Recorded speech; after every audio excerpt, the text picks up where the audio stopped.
Ļoti cienījamā Saeimas priekšsēdētāja, godātie kolēģi, mēs visi neapšaubām vēlamies redzēt Latviju kā pārtikušu un modernu valsti. Vēlamies arvien straujāku ekonomikas izaugsmu. Un, lai sasniegtu vairāk, mums ir godzīgi jāatzīst arī realitāte. Pārlieku lielā piesardzība un turēšanās dažreiz pie bankrutējušiem modeļiem neradīs valsts izaugsmu. Valsts attīstībā jāraugās uz priekšu. Lai sasniegtu straujāku attīstību, mums jādara vairāk, jāmācās no citu valstu pieredzes un nedrīkstam atkārtot arī jau pieļautās kļūdas.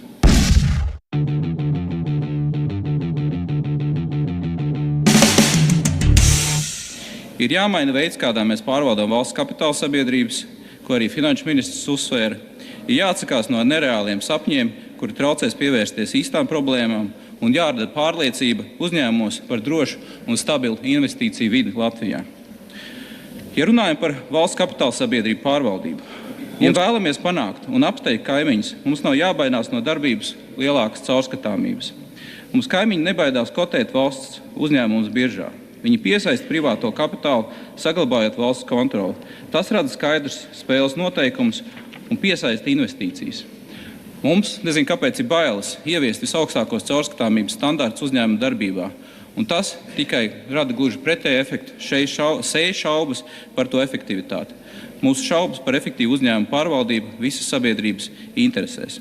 Tāpēc jāmaina tas veids, kādā mēs pārvaldām valsts kapitāla sabiedrības. Jāsāk ar to, ka tos var pārvaldīt vairākas ministrijas. Tas nodrošinās lielāku, vairāku pušu uzraudzību.